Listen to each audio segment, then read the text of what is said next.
Was a feeling around Celtic that it was stale, and I thought after the Dundee game, I think it was Dundee game, where the comparisons of the Honda Civic and the Ferrari was the final straw for me.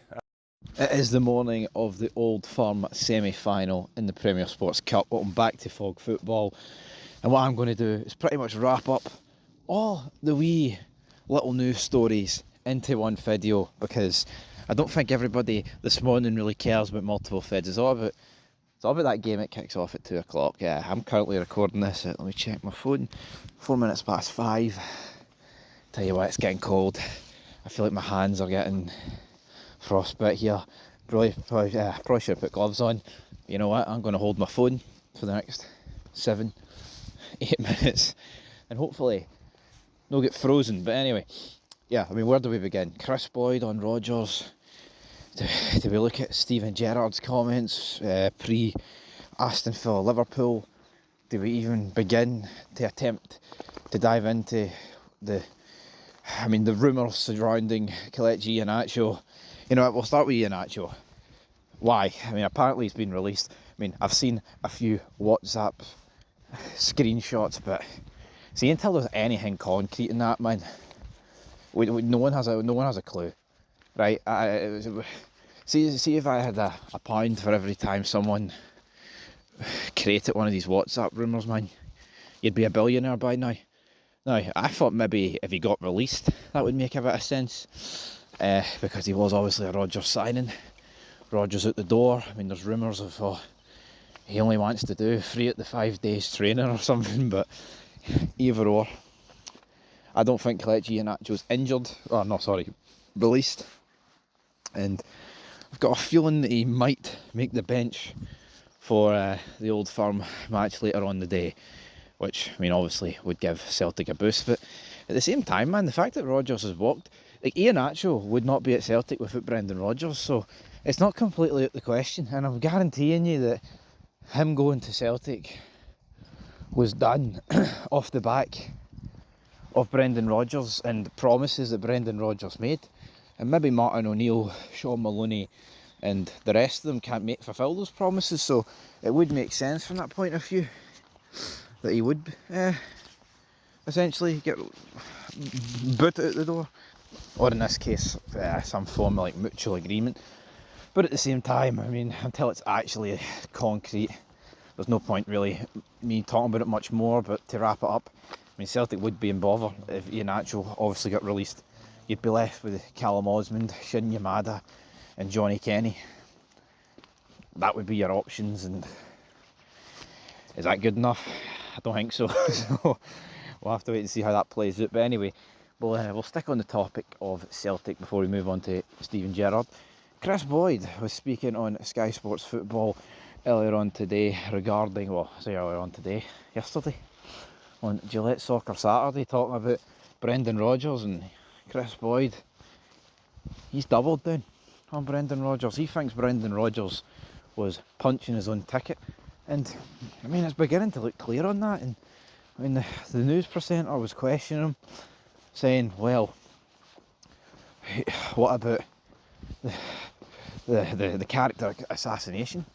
But then Boyd, I thought, responded pretty well and said, well, it's not going to be a character assassination if Dermot Desmond's telling the truth. Which, again, you have to accept that is the case. I mean, well, we're all familiar with the term assassination, but in terms of character assassination, it stems from false accusations, statements, etc., to bury one's character. But if all the things that Dermot Desmond said are true, what he said about Brendan Rodgers, then it's not really a character assassination, is it? So it'll be interesting to see what Rodgers has to say. Boyd did go on to say that. We'll have to wait until, but then, I mean, let's say it's true. Well, 2 things are going to happen, folks, right? Well, 3 things could happen. 1, Rodgers comes out and pretty much denies and says that Dermot Desmond is in turn lying, right? Or he's just completely going to blank it. Like, he will just not address it. But, well, actually, I say 3 things could happen. I think 2 things can only happen. silence or he comes out and talks about it. Or, I mean, the third thing where he says there's an NDA and he can't talk about it, so I guess that would kind of be silence. But if he came out and said there's an NDA, it still leaves the possibility of that it's true. But at the same time, for me, if there's silence with some form of NDA, it's definitely going to lean towards it's true. And Boyd hinted at the fact as well that, damn it, Desmond wouldn't have released such like a scathing statement on Rodgers if it wasn't true. Talking about, he's got a lot of money. He would make sure that all his lawyers, etc., went over it. And I think it was evidently clear that Dermot Desmond, he didn't come up with that statement 5 minutes after Rodgers got announced it. That's been something in the pipeline for a while, at the end of the day. Now, for how long? Who knows?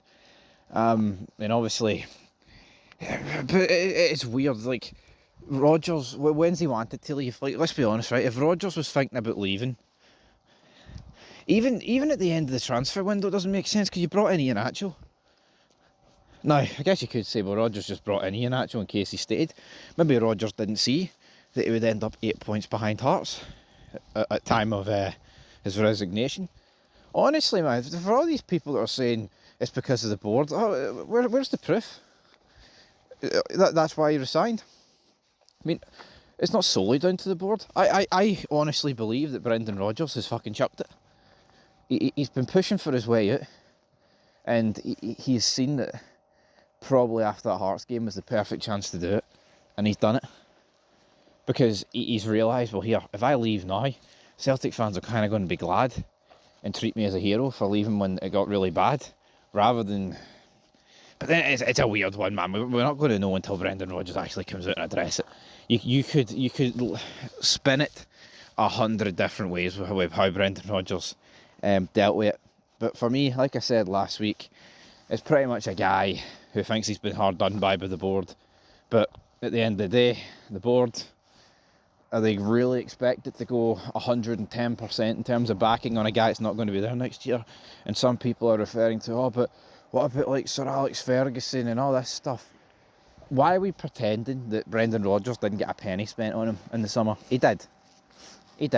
We know the situation in this league. You sell big. You buy cheap and you sell big. That has to be the module. And the fees that they bought Balakush and Tanecki for, yeah, they're not the eye-watering 15 million, but the reason you bring them in for like 5 million is so you can sell them on. So yeah, that's Boyd's thoughts on Brendan Rodgers. But come on, Rodgers, man. 6 days, I think we're all waiting.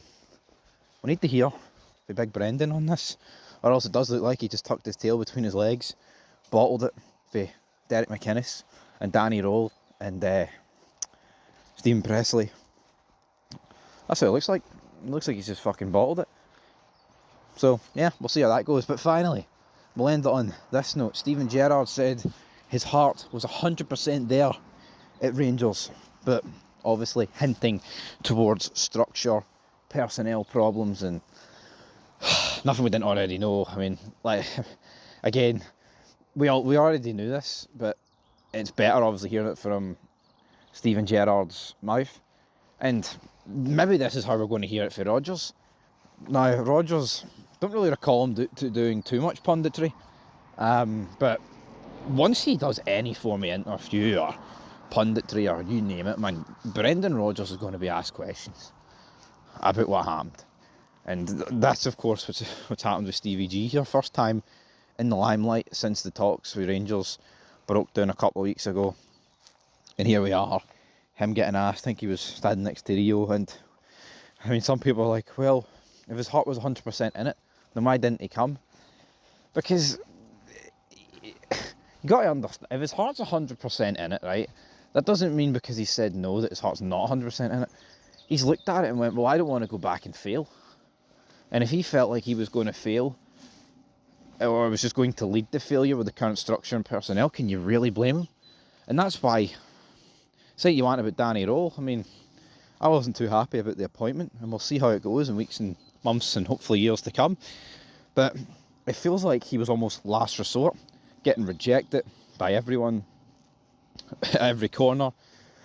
And at the end of the day, Gerrard, will he ever become Rangers manager again?